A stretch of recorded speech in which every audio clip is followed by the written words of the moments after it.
어호. 이거는 근데 이거는 진짜 삽질을 많이 해야 찾을 수 있는 버그겠는데? 안녕하세요. 오늘도 지난번에 읽던 글, 요 토스 디버그 펀더멘털스의 디버깅 실무 사례를 이어서 읽어보는 시간을 가져보겠습니다. 이제 디버깅 실무 사례로 이것저것 뭐가 많이 나와 있는데요. 뭐 각각 이제 분야별로 디버깅 관련된 이슈들을 정리한 것 같아서 뭔가 제가 모르는 분야의 것도 많이 나오지 않을까 싶긴 한데 일단 읽고 최대한 이해를 해보도록 하겠습니다. 자, 첫 번째 CSS 관련된 디버깅이에요. 고주 사율 모니터에서만 깜빡이던 시간표 셀을 잡기까지. 버그에는 두 가지 종류가 있다. undefined 보물찾기처럼 4시간이면 고쳐지는 버그들이 있는 반면 일주일이 지나도 원인을 알 수 없는 버그들이 있다. 이 글은 후자에 대한 얘기다. 일주일이 지나도 원인을 알 수 없는 버그래요. 증상은 뭐 디버깅 산악회하고 이렇게 셀 그리드를 뭐 하는 CSS 웹인 것 같은데요.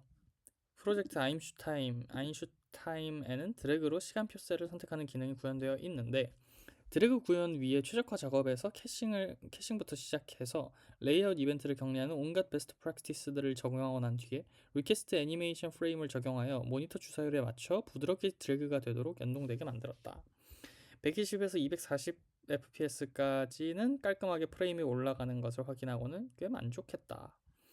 이렇게 끝났으면 좋았겠지만 QA 과정에서 고주 사율 모니터 240Hz 이상을 쓰는 데스크톱 크롬에서만 선택된 셀들이 간헐적으로 깜빡이는 버그가 등장했다. 볼까요? 선택된 셀이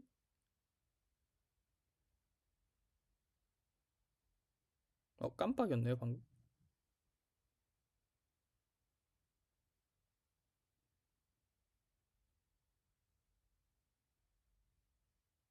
방금 여기 깜빡였죠. 근데 이게 잘 보여야 찾아진다.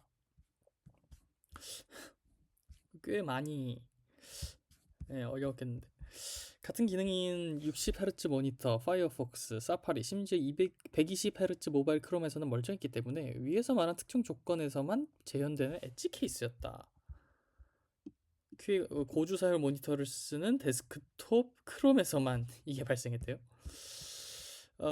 QA가 없었다면 몰랐겠지만 야속하게도 이 버그는 하필 추석 직전에 발견됐다. 추석 연휴가 시작됐고 모든 게 귀찮아져서 일단은 미뤄뒀다. 그런데 머릿속에서는 계속 그 깜빡이는 셀이 맴돌았습니다. 그 글을 되게 재밌게 쓰시네요.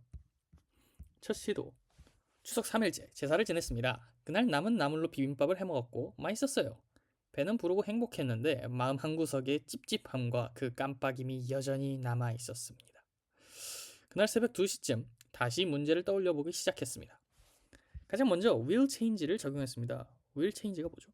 브라우저에게 will change, 말 그대로 이 요소가 곧 변할 거야 라고 힌트를 주면 레이어를 미리 승격시켜서 렌더링 성능이 좋아질 것이라고 기대했습니다. 하지만 아무런 효과가 없습니다. 왜 그런지 살펴봤습니다. 여기서 저장을 하고 드래그를 해.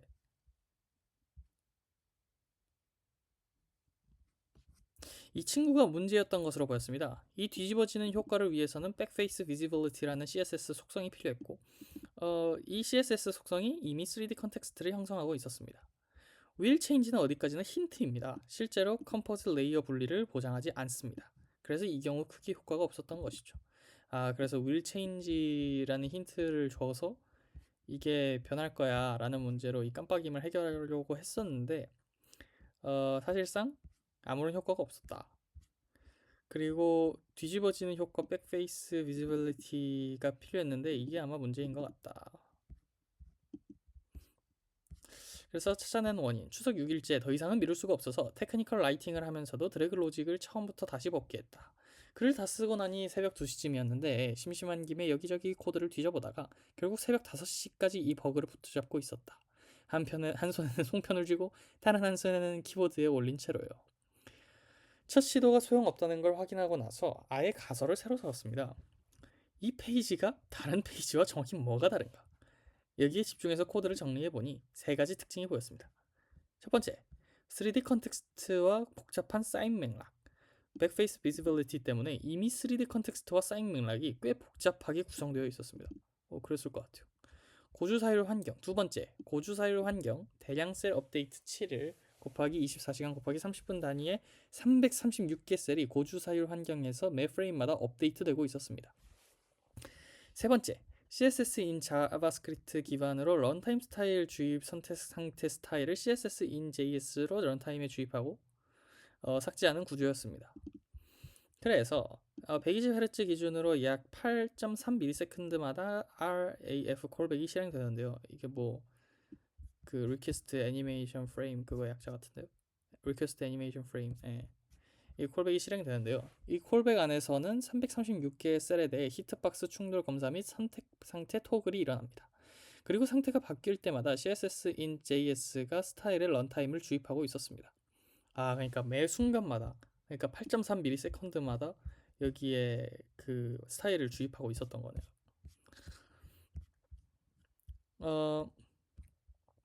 이 모든 일이 3D 컨텍스트 안에서 반복되니 페인트와 컴포짓 사이에 충돌이 나면서 깜빡임이 발생하는 것으로 보였습니다. 조건을 하나씩 껐다 켰다 하면서 테스트를 해본 결과 백페이스 비지빌리티만 꺼도 깜빡임이 사라지는 것을 확인했습니다.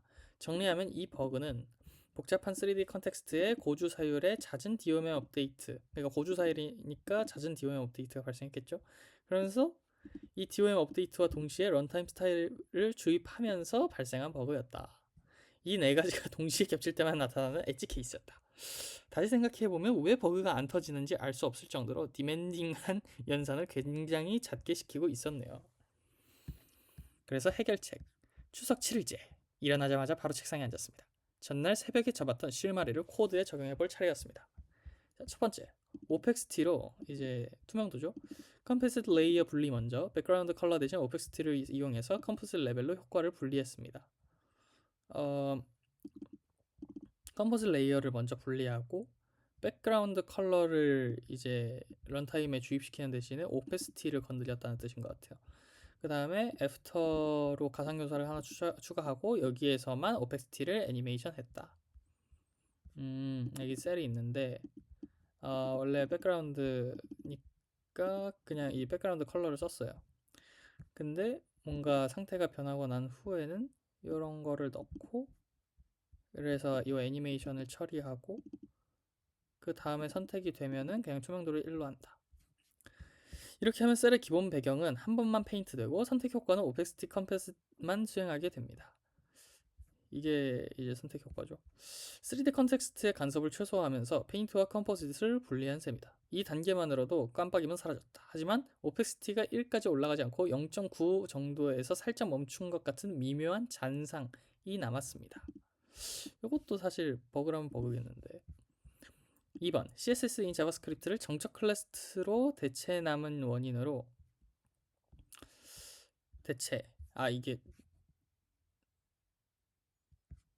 이게 여기 끊어졌나 보다. 분리. 먼저 백그라운드 대신 오펙스티 이거 같고 그 다음 정적 클래스의 대체하고 남은 원인으로 CSS in 자바스크립트의 런타임 스타일 주의 오버헤드를 의심했다. 대개 상황에서는 상관이 없는데 너무 빠르게 업데이트되면 이것도 부담이 될 것이라고 생각하셨나봐요.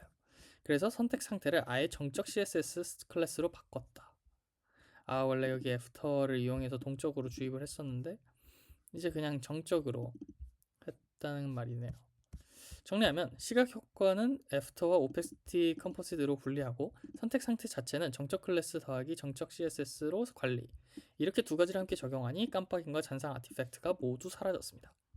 트레이드오프.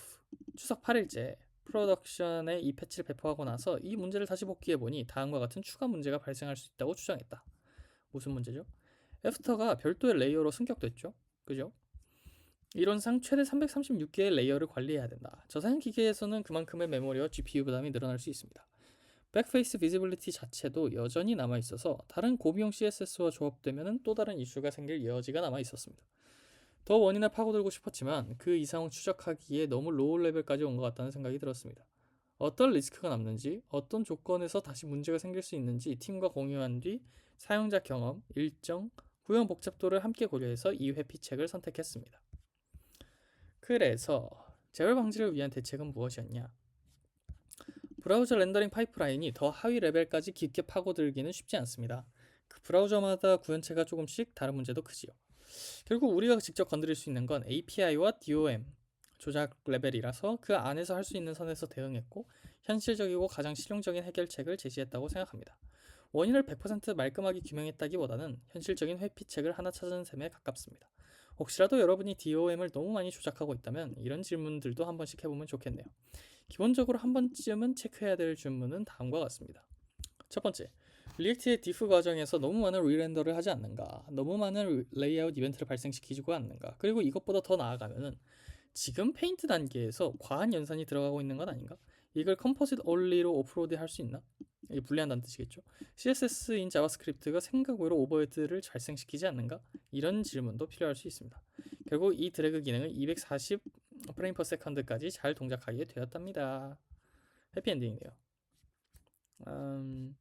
만약 이 정도 고성능을 노린다면 이 정도의 파인 튜닝을 신경 써야 할 수도 있겠군요. 그리고 한 가지 더, 로컬 호스트에서라도 직접 런타임을 돌려보는 간단한 QA는 정말 중요합니다. 자동화 테스트만 믿지 마시고 한 번쯤은 실제로 화면을 보면서 확인해 보세요. 혹시 비슷한 상황에서 머리 싸매고 계신 분들이 있다면 이 글이 작은 힌트 정도는 되었으면 합니다. 이거 재밌네요. 이거 재밌어요. 결국 리렌더에서 과도한 성능 거기에 이제 주사율이 높은 모니터에서는 요 리퀘스트 애니메이션 프레임이 되게 자주 일어나는 거기에서 발생한 병목 때문에 발생한 문제였군요. 다음 이슈는 이제 자바스크립트에 관한 이슈네요.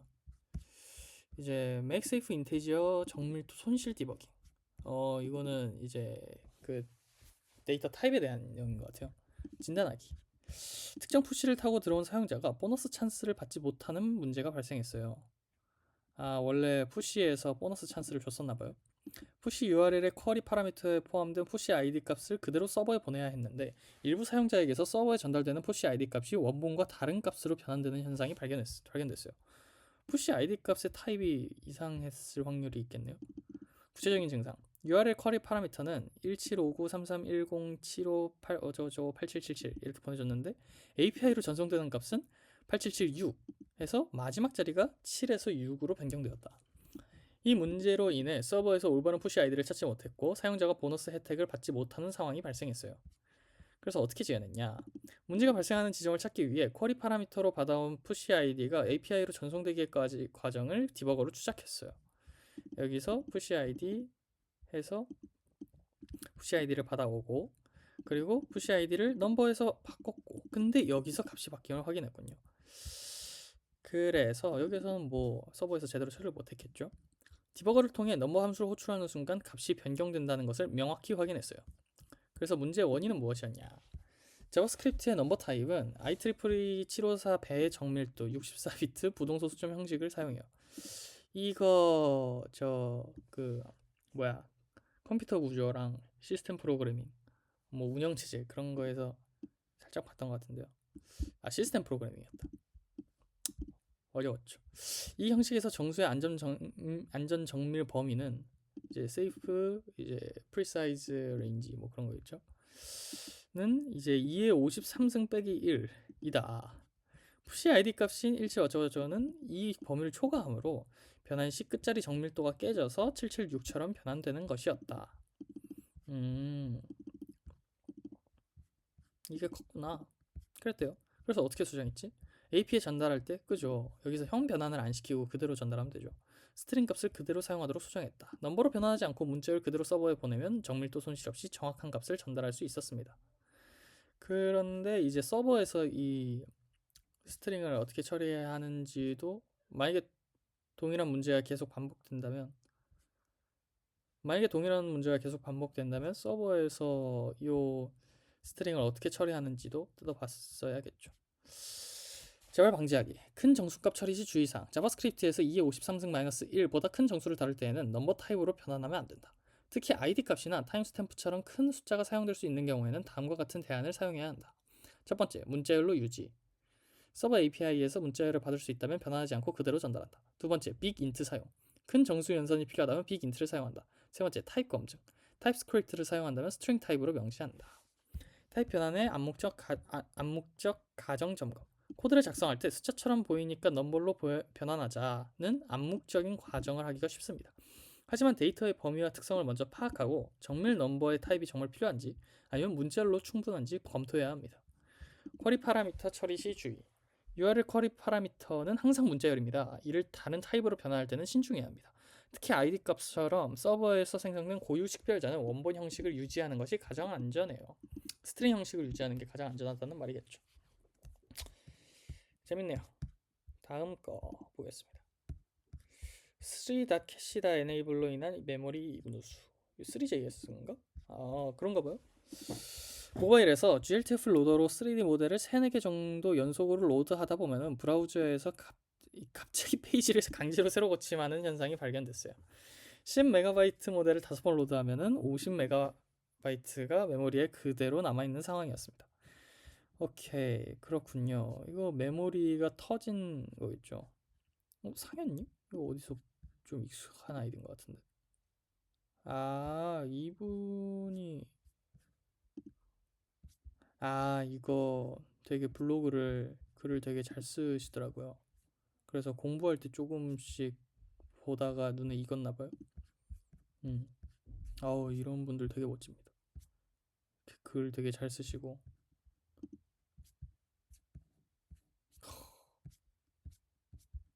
메모리에 남아있는 상황이었습니다. 첫 시도. 모바일에서 강제 새로 고침은 보통 메모리 부족 때문인 경우가 많았어서 메모리 누수를 의심했다.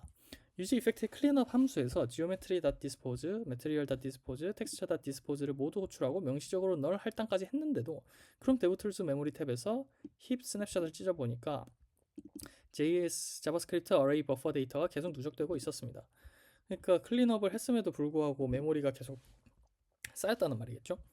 디스포스 로직은 분명 제대로 동작하고 있는데 메모리가 안 줄어드니 3JS 관련 옵션들을 하나씩 살펴보기 시작했습니다. GLTF 로더 설정부터 시작해서 렌더러 옵션 그리고 프로젝트 전역에 설정된 3JS 관련 코드들을 전부 뒤지면서 의심되는 부분들을 체크했죠. 3JS 공식 닥스를 정독하고 디스코스 커뮤니티에서 메모리 릭, 디스포즈, 캐시 같은 키워드로 비슷한 사례들을 찾아보면서 단서를 찾아갔어요. 그렇게 해서 찾아낸 원인은 그렇게 찾다 보니 프로젝트 초기에 성능을 최적화하기 위해 전역으로 설정해둔 3.cache-enabled equal true 이걸 이제 활성화 시켰나봐요. 가 들어왔어요. 보안상 3D 모델 파일들이 프리사인드 URL을 사용하고 있었는데 한번 다운로드되면 URL이 즉시 만료되고 새 URL로 교체되는 구조였어요. 같은 모델이라도 접근할 때마다 완전히 다른 URL을 갖게 되어 3JS 캐시에서는 서로 다른 파일로 인식되어 계속 쌓이기만 하고 재사용되지 않았던 거죠. 캐시 기능이 오히려 독이 되었던 거였습니다. 사실 뭐 캐시 기능도 문제긴 했겠지만 보안상 이 3D 모델 파일들이 URL이 계속 바뀌는 것도 꽤 중요한 문제였네요. 이러니까 캐시가 제대로 동작을 안 했던 거고요. 그래서 해결책은 그러게요. 이거는 그럼 받아올 때 뭔가 URL을 그 모델의 아이디를 지정하는 식으로 해야 되나? 클린업 함수에서 기존 디스포즈 로직과 함께 캐시도 명시적으로 제거했대요. 수정 후 메모리 프로파일링을 해보니까 페이지가 이동할 때마다 JS 어레이 버퍼 데이터가 깔끔하게 정리되었고 모바일에서도 10개 이상의 모델을 연속으로 로드해도 안정적으로 동작했습니다.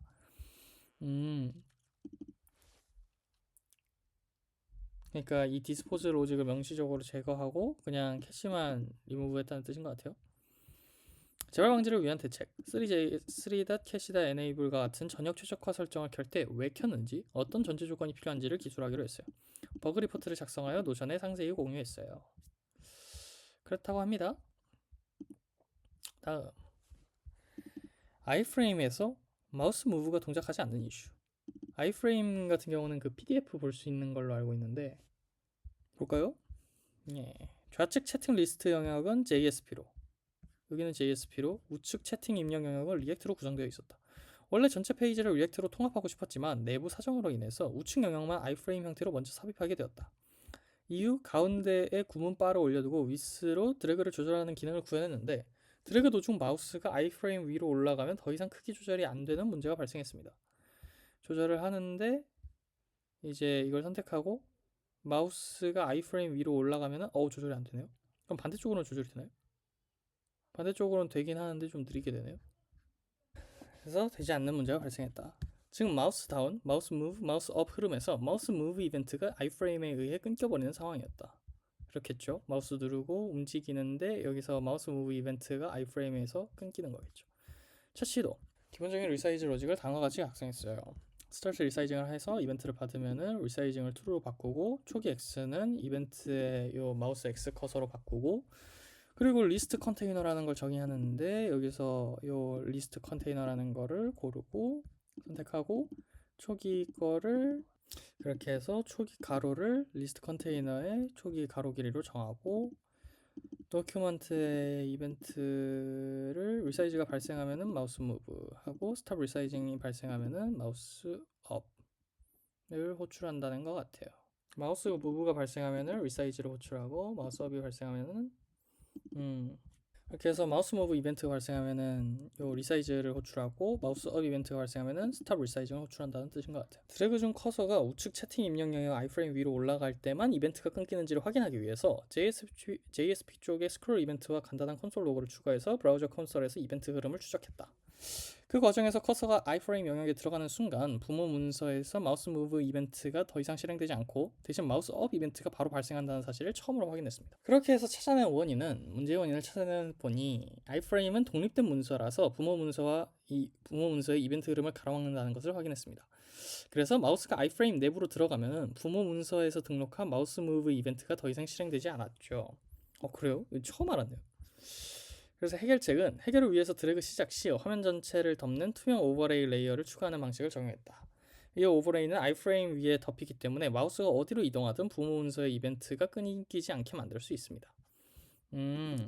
여기에 오버레이를 추가해가지고 여기서 이 iframe 위에 올라가더라도 해당 이벤트가 끊기지 않게 했다는 말인 것 같아요. 호호. 이 방법으로 iframe이 있는 화면에서도 드래그 조절이 정상적으로 동작하게 되었답니다. 해피엔딩이네요. 뭐 여기 있는 글들 다 해피엔딩이겠습니다만. 재발 방지를 위한 대책. 현재는 해당 페이지 전체를 리액트 기반으로 완전히 분리해 iframe을 제거했다. 그 과정에서 iframe 때문에 필요했던 이벤트 처리나 window.parent를 통한 보안 로직들도 모두 정리했다. 이제 동일한 유형의 이벤트 끊김 문제가 다시 발생하지 않도록 구조적으로 해결된 상태이다. 이거 같은 경우는 그냥 구조적으로 해결을 했다는 뜻인 것 같아요. 블로그에도 정리를 하셨다 하네요.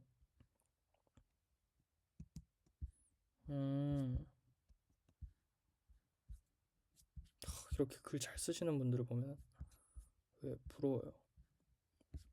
어쩜 이렇게 잘하시지?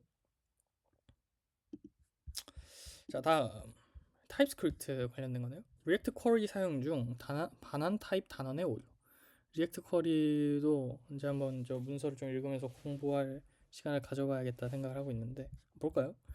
리액트 쿼리 사용 중 반환 타입 단원 오류로 인해 런타임 크래시가 발생했고 이를 크롬 디버거로 추적해 해결한 사례입니다. 진단하기. 어플리케이션 실행 중 z.sum이 함수가 아니다라는 오류와 함께 UI가 깨지는 현상이 발생했습니다. UI가 깨져 콘솔 로그 확인이 어려운 상황이라 크롬 디버거를 활용해 값을 직접 추적하기로 했습니다. 그래요. 재현하기. 디버거를 통한 런타임 값 관찰. 첫 번째 재현. z.sum을 호출한 대상이 배열이 아닐 것이라는 가정을 세우고 그러니까 이 sum 함수가 배열에서 호출할 수 있는 거죠. 그리고 그걸 의도하셨었나봐요. 디버거의 watch 탭을 통해서 sum 함수를 호출하는 myFeedback 변수를 관찰했습니다. 그 결과 myFeedback 변수에 배열이 아닌 객체 형식이 들어오고 있음을 확인할 수 있었습니다. 문제를 좁히기 위해 myFeedbacks를 호출하는 두 지점 myFeedbacks의 값을 이제 지정하거나 뭐 수정하는 그런 거겠죠. 두 지점 use effect의 refetch와 use query의 query function 중 use effect 내부의 refetch 로직을 먼저 제거했다. 그 결과 myFeedback의 값이 배열로 전달되는 것을 확인하고 잠시 문제가 해결된 듯 했다. 그리고 use effect의 refetch가 범인이었네요. 아닌가? 처음에는 오브젝트 형식으로 왔었는데 나중에 요 use effect 내부의 refetch를 해결하니까 제거하니까 빈 배열이 왔다. 오케이. 근데 refetch와 query 펑션이 동일한 함수를 호출하고 있음에도 서로 다른 값을 받는 상황은 비정상적이었습니다. 그렇죠. 그렇죠. 그 refetch나 query 펑션이나 같은 함수를 호출하고 있을 텐데 refetch를 제거하자 문제가 사라지는 건 단순히 가려진 것이라고 판단하고 use query의 타입 정의를 다시 확인했습니다. 그래서 query를 보니까 피드백 타입스 여기서 최종 리턴 타입을 배열로 단원 선언 해줬어야 된다는 말 같은데요. refetch 함수가 여기 있다. refetch 그랬더니 쿼리 사용부에서 최종 반원 타입을 배열로 단원하고 있었지만 실제 API 응답의 리턴이 객체 형식이었다. 아하. 그래서 여기서 단원을 했지만 이게 쿼리 펑션에서만 단원이 되었던 거고 refetch 하는 부분에서는 이 단원이 안 됐나 봐요. 여기서 리턴 타입을 단원한 부분이 문제의 근원이었습니다. 그럼 결국 객체로 받았으니까 이것도 사실 이렇게 단원하지 말고 객체로 받는 게 안전했겠죠. 번외, 쿼리 펑션에서는 왜 문제가 발생하지 않았을까요? enabled 조건에 의한 초기 실행 방지 쿼리 펑션이 실행되지 않았던 진짜 원인은 유즈 쿼리에 설정된 enabled 조건 때문임을 알 수 있었다. 이 조건으로 인해 쿼리가 즉시 실행되지 않아 초기에는 myFeedbacks 변수의 데이터가 존재하지 않았습니다. 아하, 원래 enabled 조건이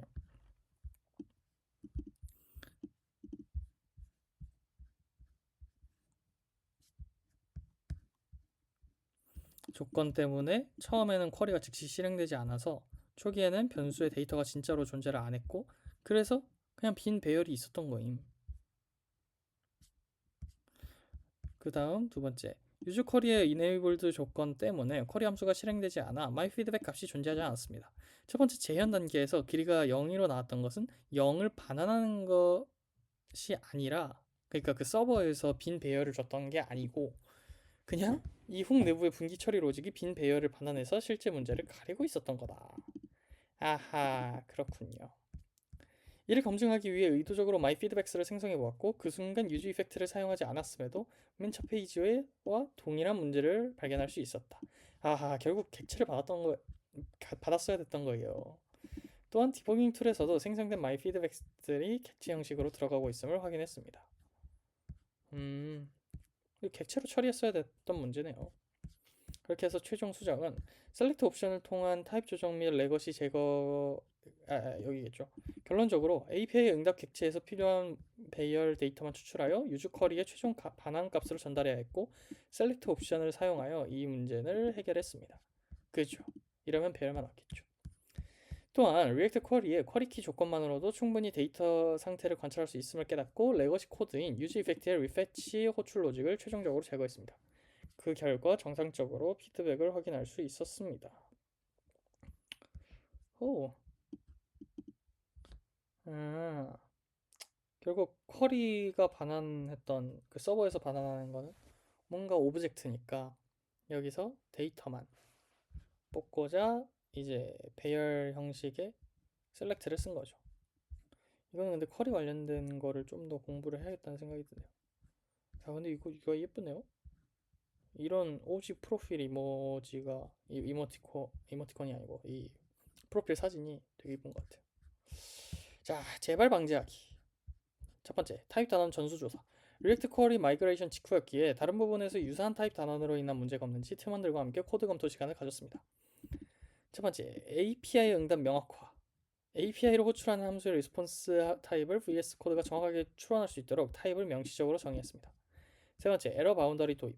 런타임 오류로 인한 화면 깨짐, UI 크래시로 이제 사용자 불편함을 고려하여 에러 바운더리의 필요성을 확인했습니다.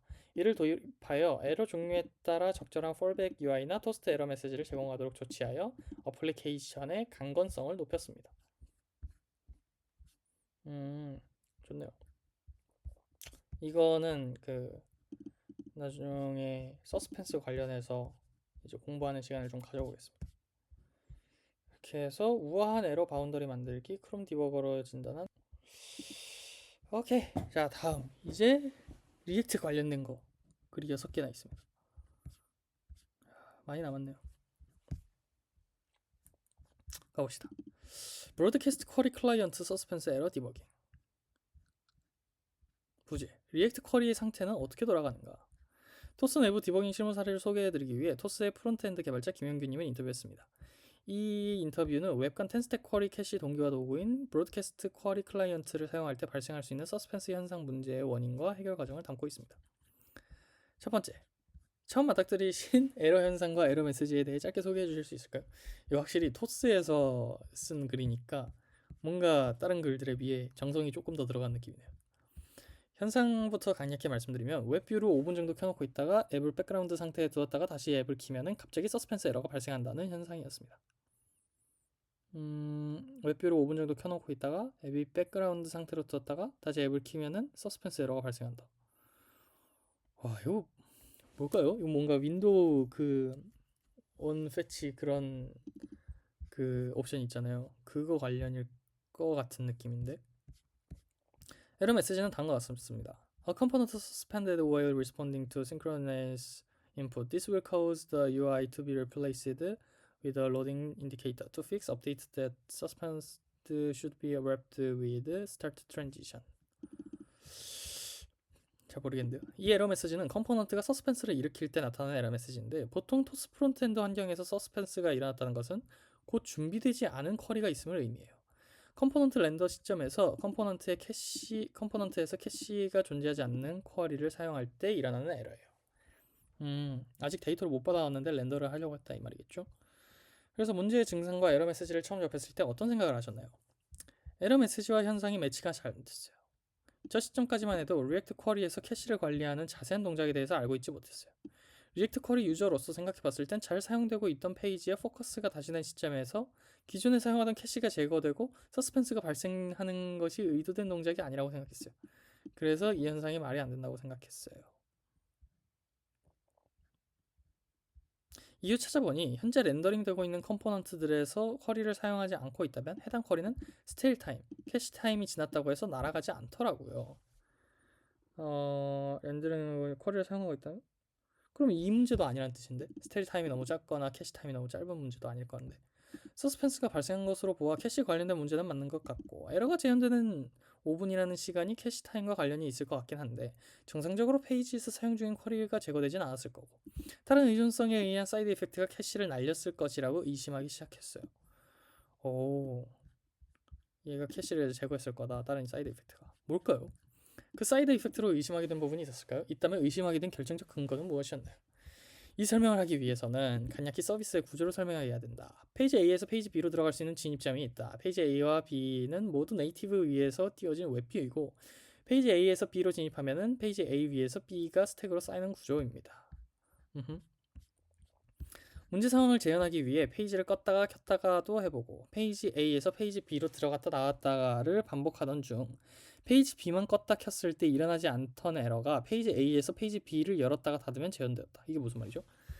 그러니까 페이지 B만 껐다가 켰을 때는 일어나지 않았는데 페이지 A에서 페이지 B를 여기 위에다가 열었다가 닫으면 재현됐다는 거네요. 그러면 서로 다른 웹뷰에서 뭔가 발생한다는 거겠죠? 이 에러에서 웹뷰 하나에서는 발생하지 않았다. 이 에러는 웹뷰 하나에서만, 그러니까 페이지 B만 있을 때는 발생하지 않았다. 그래서 다중 웹뷰 환경을 위해 따로 설정한 것이 있는지를 살펴보았고 브로드캐스트 쿼리 클라이언트가 사용되고 있다는 것을 알았다. 브로드캐스트 쿼리 클라이언트는 여러 탭 또는 윈도우 간의 쿼리 캐시를 동기화하기 위한 유틸 함수다. 쿼리 캐시를 문제의 원인으로 의심하고 있던 터라 이때부터는 강력하게 브로드캐스트 쿼리 클라이언트를 의심하게 되었다. 진단과 동시에 재현에 성공한 것이다. 오호, 대단하네요. 브로드캐스트 쿼리 클라이언트가 뭐죠?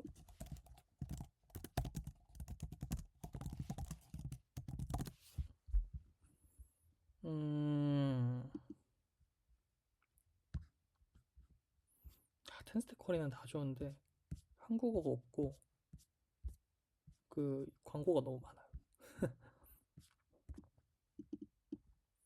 많아요. 쿼리 클라이언트를 동일하게 유지시켜주는 그런 것 같아요. 재현하기. 해당 문제 재현에 100% 성공하신 경로를 조금만 더 자세히 설명해 줄래요? 서비스로 들어간다. 페이지 A를 열고 페이지 B로 들어간다. 5분이 지난다. 앱을 백그라운드로 보낸다. 다시 앱을 킨다. 페이지 B가 켜진다. 그리고 에러가 난다. 허허, 그렇군요.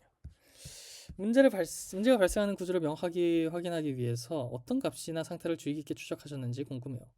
일단 로컬에서 재현되는 게 문제를 해결하는 가장 빠른 길이라고 생각해서 로컬에서 재현을 시도했다. 재현을 위해 로컬에서 쿼리 클라이언트 데브2를 설치했다. 로컬 호스트에 서비스를 띄우고 페이지 A에서 페이지 B를 열어가며 쿼리 상태가 어떻게 변하는지를 확인했다. 쿼리 클라이언트 데브2이 저런 도구가 있어요?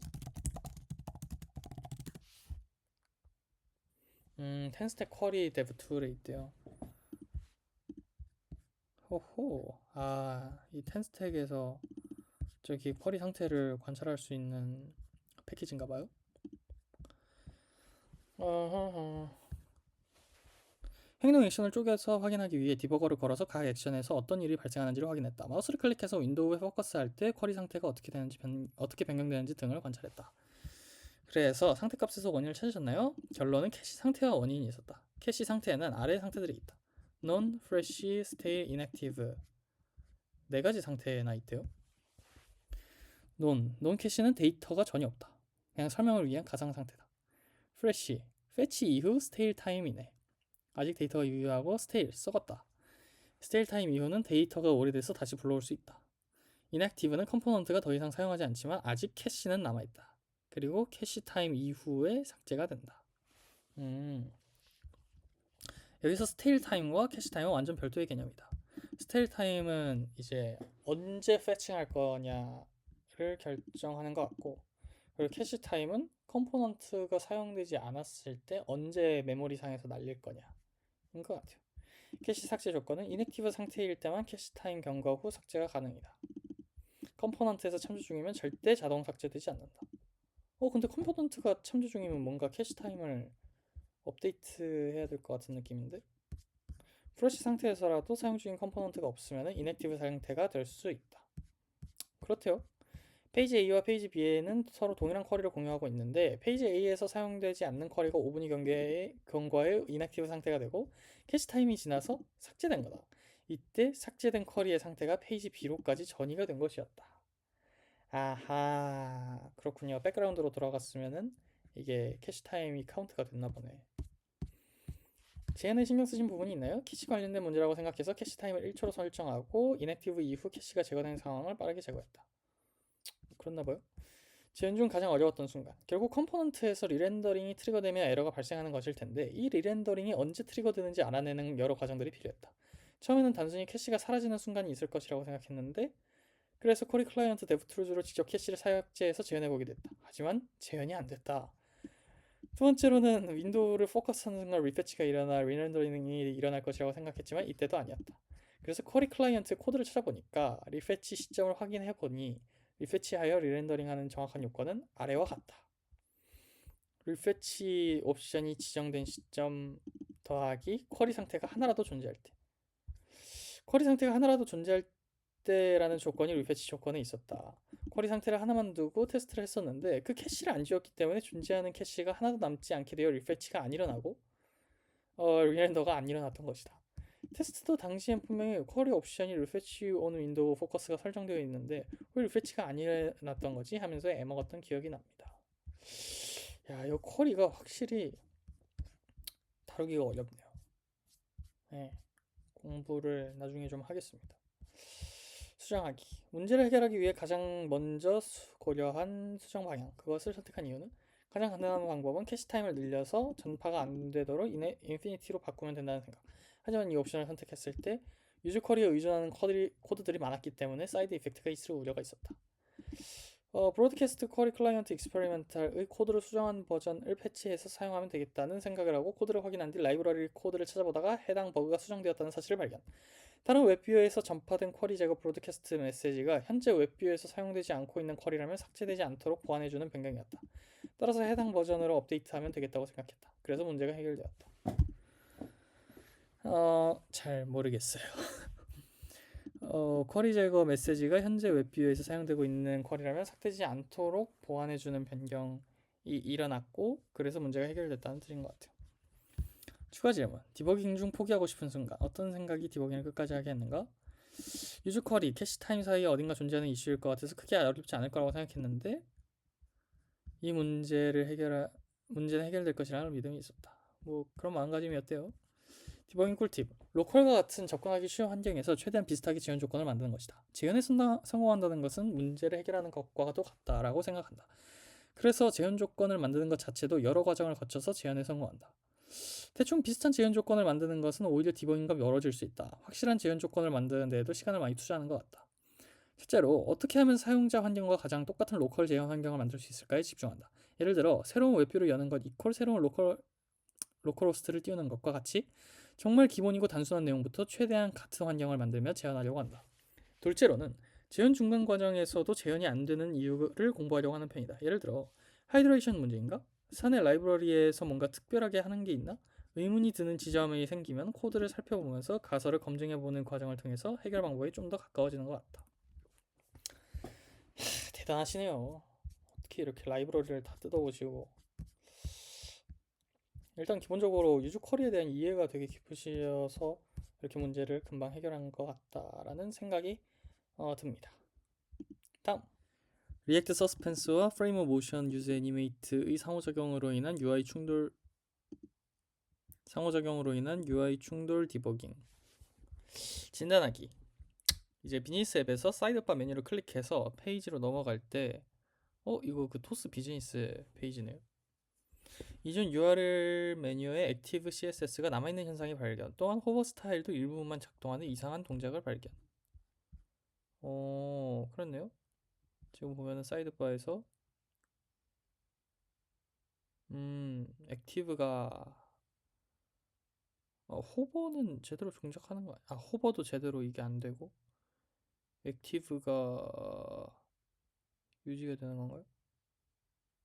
클릭했을 때 이전 액티브가 유지가 되네요. 그렇네요. 그래서 컴포넌트 구조를 보니까 이제 라우트가 있고 이 밑에 엘리멘트로 사이드바 레이아웃을 넣어주고 그리고 거기 안에 컨슈머 레포트 페이지를 넣는 식으로 작업을 했다. 비즈니스 그룹 사이드바에서 이제 토스 디자인 시스템에 사이드바다 메뉴 아이템을 사용하는데 URL을 맞춰 액티브 스타일을 주고 호버시에도 스타일을 주고 있었다. 그런데 URL이 바뀌었는데도 이전 메뉴의 스타일이 그대로 남아있는 문제가 발생했습니다. 오케이. 재현하기. 문제 재현 과정은 사이드바에서 특정 메뉴를 클릭하고 URL이 변경되었다. 그러면 이제 이전 URL 메뉴에서 액티브 CSS가 여전히 남아있고 새로운 메뉴의 호버 애니메이션도 일부만 동작한다. 그래서 디버깅 과정은 처음에는 UI 에러다 보니까 콘솔에 에러가 발생하는 것도 아니었고 하필 호버 스타일과 액티브 스타일이 거의 흡사해서 무엇이 문제인지 파악하는 데 시간이 좀 걸렸다. UI를 다르게 만들어서 어떤 부분이 문제인지 명확히 파악했다. 그렇게 해서 찾아낸 근본 원인은 비즈니스 그룹 사이드바 내의 사이드바다 메뉴 아이템 컴포넌트에서 프레임 오브 모션의 유즈 애니메이트를 사용하여 호버 애니메이션을 실행하고 있었다. 근데 문제는 URL이 바뀔 때 컴포넌트에서 유즈 서스펜스 쿼리를 사용하는데 이때 서스펜드가 걸렸을 때 유즈 애니메이트의 동작이 멈춰버리는 것이다. 그러니까 값을 기다리는 상황, 값을 패치하고 있는 동안 유즈 애니메이트의 동작이 멈춰버리는 상황이었대요. 그래서 더 구체적으로 파악한 원인은 서스펜스를 컨슈머 레포트 페이지 안에서 설정하지 않고 최상단에 걸리도록 했다. 서스펜드가 되면 레이아웃 전체가 언마운트 되고 이로 인해서 유즈 애니메이트 컨텍스트가 완전히 손실되어 애니메이션이 중단된 상태로 남게 된다. 그래서 어떻게 해결하신 거죠? 시도는 메뉴에 키를 주어서 강제로 리렌더링을 시켰습니다. 이게 지금 액티브고 이게 호버죠. 메뉴에 키를 주어서 그냥 요거 자체를 리렌더링을 시켜본 거고요. 그리고 두 번째는 서스펜스의 위치를 변경했다. 그래서 수정 전에는 레이아웃 전체가 이제 서스펜스로 감싸져서 전체가 리렌더링 되었다면은 수정 후에는 그냥 컨슈머 레포트 페이지 내부에만 이제 서스펜스를 적용했다는 말이네요.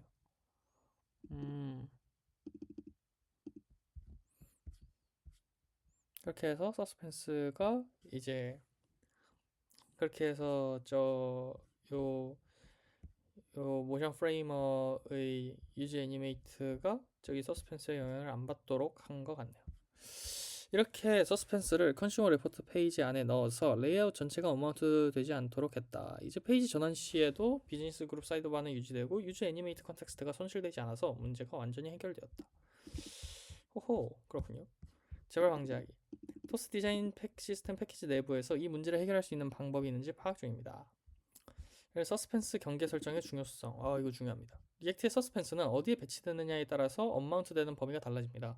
레이아웃이나 내비게이션과 같이 항상 유지되어야 하는 컴포넌트는 서스펜스 경계 밖에 두어야 되고 이제 딱 변해야 되는 컴포넌트만 서스펜스 안에 넣어야 되는 거겠죠. 특히 애니메이션한 상태를 가진 컴포넌트는 예기치 않게 언마운트 되면 문맥을 컨텍스트를 손실할 수 있으므로 서스펜스 경계를 신중하게 설정해야 된다. 그리고 프레임 모션 유즈 애니메이트와 컴포넌트 생명주기. 프레임 모션의 유즈 애니메이트는 컴포넌트가 언마운트 되면 애니메이션 컨텍스트가 사라집니다. 서스펜스, 에러 바운더리, 유즈 리액트 라우터 등 컴포넌트를 언마운트 시킬 수 있는 요소들과 함께 사용할 때는 생명주기를 면밀히 고려해야 합니다. 좋은 글이네요. 서스펜스. 아, 이거 그 토스에서 그 서스펜스 쿼리도 한번 보고 싶은데. 서스펜시브. 자, 그 다음 글입니다. 실시간 차트 페이지 만들다가 메모리 터져서 브라우저 죽은 이야기. 진단하기. 주식 실시간 차트 페이지를 만들고 있는데 QA팀에서 30분만 켜놓으면 브라우저가 죽어요 라는 제보가 들어왔다. 직접 켜놓고 밥 먹고 왔더니 진짜 탭이 먹통이 되어 있었다. 크롬 데브툴즈를 열어보니까 메모리가 1GB를 넘어가면서 계속 올라가고 있었다. 메모리 누수가 발생했다고 이제 파악을 하셨네요. 그래서 재현, 메모리 프로파일러로 스냅샷을 찍어보니 5분만 지내도 디태치드 DOM 노드랑 이벤트 리스너가 늘어나고 있었다. 메모리 프로파일러는 여기에 있는 기능일 것 같은데. 메모리 프로파일즈. 제 여기 있는 기능인가 봐요. 어떻게 쓰는지는 잘 모르겠습니다. 허허허허. 늘어나고 있었다. 이렇게 해서 지금 보면 언마운트 될 때 정리하는 게 없었나 보네요. 웹소켓이나 인터벌 정리 안 하고 냅뒀더니 컴포넌트 언마운트가 되어도 계속 돌고 있었던 거다. 게다가 차트 데이터는 계속 쌓이기만 하고. 글 되게 귀엽게 쓰셨네요. 그죠? 데이터가 이렇게 되면은 계속 메시지가 올 때마다 쌓이겠죠. 그렇게 해서 수정하기는 클린업을 추가하고 데이터도 100개로 제한했다. 클린업 하면은 이제 요거를 닫고 그리고 클리어 인터벌도 추가했다. 타이머에 대해서. 어버트 컨트롤러로 API 요청도 취소되게 처리하고 리액트 메모로 쓸데없는 리렌더링도 막았습니다. 좋은데요? 재발 방지하기. 유즈 이펙트에서 끄기 행동은 중요하다. set 인터벌 했으면 클리어 인터벌 해줘야 되고 add 이벤트 리스너 했으면 remove 이벤트 리스너 해줘야 되고 그 웹소켓 열었으면 클로즈 해야 되고 API 호출했으면 어버트 컨트롤러 써서 취소 처리해야 되고 slin트에서 리액트 훅에 exhaustive depth 켜놓으면 빼먹으면 잔소리도 좋다. 이거 뭐죠? 낭비되는 의존성들이라는 리액트 그 패키지가 있나 본데요. 그래서 의존성 빼먹었을 때 해주는 건가 보네요.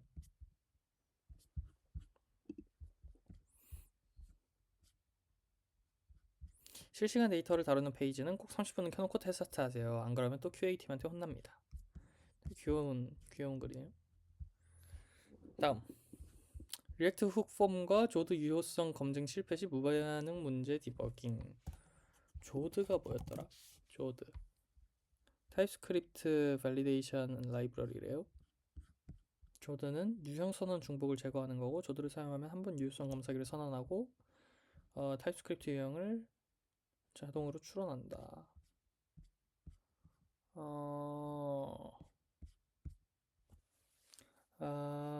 이렇게 스트링 형태의 스키마를 작성을 하고 여기에 맞는지를 확인하는 건가 봐요. 닷parse를 통해서 맞는 값이 들어오고 있는지를. 폼을 구현할 때 폼에서 유효성 검사를 되게 많이 하잖아요. 이때 조드를 사용하면은 이제 맞는 형식이 들어오는지를 정적으로 확인할 수 있다는 말인 것 같아요.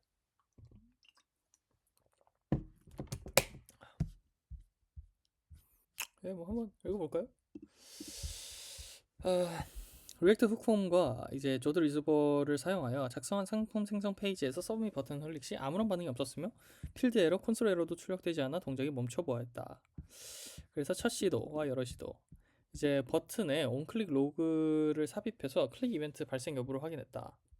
커스텀 서브밋 함수 내부에도 로그를 삽입해서 호출 여부를 확인했다. 콘솔 UI API 요청 여부 등을 확인하며 원인을 추적하였다. 그렇게 해서 찾아낸 원인은 이제 상품 생성 영역에서 프라이즈 컨피그에서 전달된 값이 타입이 스키마에서 기대한 타입과 일치하지 않아서 조드의 트랜스폼 로직이 실행되기 이전 단계에서 검증이 실패했다. 이로 인해서 트랜스폼 내부에서 ctx.add 이슈로 정의해둔 커스텀 에러 로직이 수행되지 못하고 결국 의도했던 필드 단위의 에러 메시지가 생성되지 않았다. 이 때문에 UI에서는 해당 에러 메시지가 표시되지 않는 현상으로 이어져 에러를 확인하기 어렵게 되었다. 그리고 리액트 훅 폼은 유효성 검증에 실패할 경우 핸들 서브밋의 온 서브밋 콜백을 호출하지 않기 때문에 유효성 에러가 발생하였음에도 불구하고 화면에는 아무런 동작이 없는 것처럼 보이게 된 것이었다. 그러니까 이 트랜스폼 로직이 실행되기 전에 검증에 실패했는데 여기서 에러를 제대로 안 보여줬던 거네요. 그래서 해결책은 리액트 훅 폼의 핸들 서브 밑에 온 에러 콜백을 추가하여 유효성 검증 실패 시 에러를 핸들링할 수 있도록 조치했다. 여기에 온 서브 및 핸들 서브 밑에 온 에러 콜백을 추가해서 에러 시 호출하도록 했다는 것 같네요. 문제 필드인 프라이즈 컨피그의 값 형태를 엑스키마와 일치하도록 조정했다. 그렇게 해서 재발 방지를 위한 대책은 유효성 검증 실패 시 무반응이 아닌 사용자에게 명확한 에러 안내가 노출되도록 공통 처리 로직을 만들어 두기로 했다. 조드 스키마와 실제 폼 볼루 타입이 불일치하지 않도록 설계 단계에서 타입 정의를 명확하게 하고 셀렉트 등 오브젝트 형태를 반환하는 UI 컴포넌트 사용 시 스키마와 매핑 규칙을 사전에 정해두는 것이 재발 방지를 위해서도 좋을 것이라고 생각했다. 서브밋 로직 디버깅 시 기본적으로 온 서브밋과 온 에러 두 경로를 이제 콘솔 로깅을 함께 두어 어디에서 종료되고 있는지 즉시 파악할 수 있도록 해두는 것도 좋을 것 같다. 온 서브밋과 온 에러를 사용하는 게 좋겠다. 뭐 이런 말이죠. 좋습니다. 다음 리액트 리렌더링 퍼포먼스 문제 디버깅. 이제 바텀 시트 애니메이션에 문제가 발생했대요. 오케이. 사용자가 바텀 시트를 위아래로 드래그하면 이를 따라 부드럽게 이동해야 하지만 애니메이션이 느리고 버벅였다. 바텀 시트가 사용자의 손가락 움직임을 따라오지 못하고 프레임이 끊기는 현상이 발생했다. 문제는 다음과 같은 상황에서만 발생했다. 첫 번째, 모바일 기기에서만 발생. 데스크탑 환경에는 문제 없어. 두 번째, 프로덕션 빌드에서만 발생. 개발 환경에서는 문제 없어.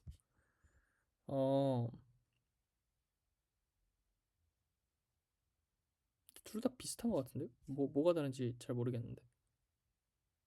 이게 좀 더 버벅인데요? 느리고 버벅인데요? 그러니까 이게 모르겠네요. 제안하기. 첫 번째 시도. 데스크탑에서 성능 프로파일링. 문제가 모바일에서만 발생한다는 점에서 낮은 CPU 성능이 원인일 것이라고 가정했다. 데스크탑 데브툴즈의 퍼포먼스 패널로 들어가 보니 애니메이션 구간에서 메인 스레드 내 리플로우가 반복적으로 발생하고 있었다. 애니메이션이 자연스럽게 보이려면 초당 60프레임을 안정적으로 그려야 한다. 드래그하는 동안에 매 프레임의 위치가 바뀌기 때문에 그때마다 레이아웃을 다시 계산하면 CPU가 바빠질 수밖에 없다. 그래서 트랜스폼 트랜슬레이트 Y를 이용해서 리플로우를 줄이는 방법을 시도했다. 트랜스폼을 사용하면 브라우저 렌더링 과정에서 레이아웃과 페인트 단계를 생략하고 컴포지트 단계만 수행할 수 있다. 해당 요소가 별도의 레이어로 분리되고 GPU로 작업이 위임되기 때문이다. 트랜스폼 트랜슬레이트 3D 윌 체인지 트랜스폼 속성도 함께 고려했다. 브라우저가 해당 요소를 미리 레이어로 분리하도록 유도해 애니메이션 진행 시 더 빠르게 반응할 수 있게 해준다. 레이어를 분리하고 리플로우를 줄였다 말인 것 같아요. 결과는 효과가 미미했다.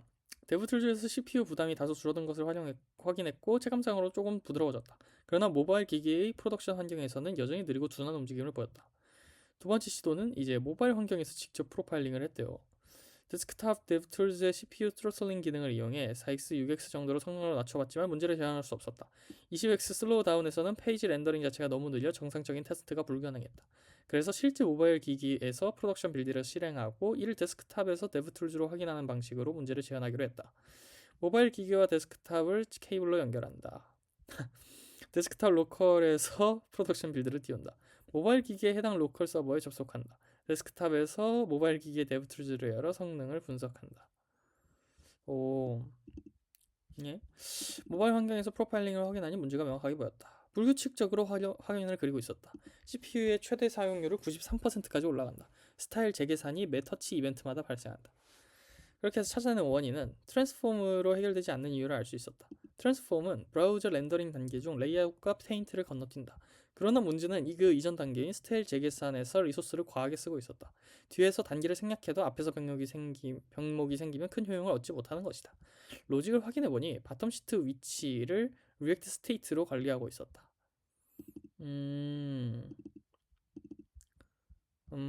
그래서 매 터치 이벤트마다 요 set 스테이트를 수행하고 있었나봐요. 터치 이벤트 발생 시 set 스테이트, 리액트 리렌더링, 이모션 스타일 객체 생성, 해싱, CSS OM 업데이트, 스타일 재계산, 트랜스폼 GPU. 그 당시에는 위치 변경 리렌더링 화면 갱신이 문제가 될 줄 몰랐다. 리액트 리렌더링이나 런타임 CSS인 자바스크립트의 작업이 많은 건 역시 브라우저 메인 스레드에 부담을 주는 것이었다. 그래서 어떻게 수정을 했냐? 바텀 시티의 위치를 스테이트로 상태 관리를 하던 것은 유즈레프를 사용한 DOM 직접 조작으로 바꿨다. 선언적 패러다임을 일부 포기하고 성능이 중요한 구간에 명령어를 넣었다고 볼 수 있다. 결국 그냥 DOM을 직접 조작했다는 말인 것 같네요. 갑자기 DOM 조작이라니 괜찮을까? 공식 문서를 찾아봤는데 괜찮다고 한다. 볼까요? 리액트는 렌더링 결과에 맞춰 DOM 변경을 자동으로 처리하기 때문에 컴포넌트를 자주 DOM을 조작해야 될 필요는 없다. 하지만 가끔 특정 노드의 포커스를 옮기거나 스크롤을 위치로 옮기거나 위치나 크기를 측정하기 위해서 리액트가 관리하는 DOM 요소에 접근해야 될 때도 많다. 리액트는 이러한 작업을 수행하는 내장 방법을 제공하지 않기 때문에 DOM 노드에 접근하기 위한 리퍼런스가 필요할 것이다. 그렇게 해서 ref가 튀어나오는군요. 유즈ref가 존재하는 이유이기도 하다. 리액트는 렌더링 결과물에 맞춰 DOM 변경을 자동으로 처리하기 때문에 컴포넌트에서 자주 DOM을 조작해야 될 필요는 없다. 오케이. 이렇게 해서 결과는 사파리 프로파일러에서의 결과는 극적으로 개선되었다. 되게 부드럽게 조작하는 거에서도 약간 신난 게 느껴지네요. 그렇네. 여기가 약간 툭툭 끊기네. 컴포짓 단계에서만 실행하고 리액트 스테이트로 관리했었는데 유즈ref로 그냥 직접적으로 관리했다. 이제 개발 프로덕션 환경 구분 없이 바텀 시트 애니메이션이 부드럽게 동작한다. 재발 방지하게 이제 고빈도 프리퀀시가 높은 업데이트에 대해서는 리액트 상태 사용을 주의하자. 애니메이션이나 드래그처럼 초당 60회 이상 업데이트가 필요한 인터랙션에서는 리액트 상태 업데이트가 병목이 될 수 있다. 특히 CSS인 자바스크립트 라이브러리를 함께 사용할 경우 스타일 재계산 비용이 추가된다. 이런 경우 유즈ref를 통한 DOM 직접 조작을 고려해야 합니다. 실제 환경에서의 프로파일링 중요성 개발 환경과 프로덕션 환경, 데스크톱과 모바일에서 동일한 코드가 다른 성능을 보일 수 있다. 실제 사용 환경에서 프로파일링을 수행하고 CPU와 네트워크 조건을 변경해가며 테스트하는 것이 중요하다. 앞으로 애니메이션 개발 시에는 다양한 환경에서 성능을 검증할 것이다. 여전히 궁금한 점. 브라우저에서 레이어를 나누는 규칙은 무엇일까? 리액트 프로파일러로 리렌더링이 얼마나 줄었는지 수치로 확인해 볼 수 있을 것 같다. 프로덕션 빌드에서만 문제가 심했던 정확한 이유는 무엇이었을까? 되게 잘 해결을 하신 것 같아요. 그리고 이렇게 리렌더링이 많이 일어나는, 그러니까 고빈도로 일어나는 경우에는 상태 관리가 아니라 DOM으로 직접 명령형으로 조작하는 게 방금 좋은 어떤 해결책이라는 교훈을 주는 거였네요. 자, 다음입니다. 리액트 스테이트 업데이트의 비동기성과 클로저 관련 이슈 디버깅. 리액트 스테이트 업데이트도 비동기적이죠. SNS 서비스의 피드 목록에서 무한 스크롤을 구해놨습니다. 스크롤이 바닥에 닿으면 다음 데이터를 가져오는 기능이었는데 스크롤을 조금만 빠르게 내리면 API 요청이 순식간에 3-4번씩 중복으로 전송되는 현상이 발생했습니다. 결과적으로 받아온 데이터가 리스트에 중복으로 쌓이면서 warning encountered two children with the same key가 발생했고 사용자 경험도 뚝뚝 끊겼다.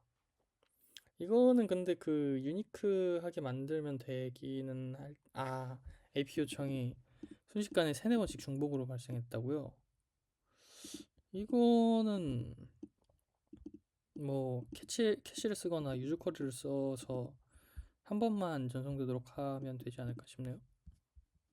근데 이거 정확한 구조를 좀 봐야 되긴 하겠지만, 근데 애시당초에 이렇게 여러 번 받아왔다고 해서 그게 다 쌓이는 것도 좀 이상하고,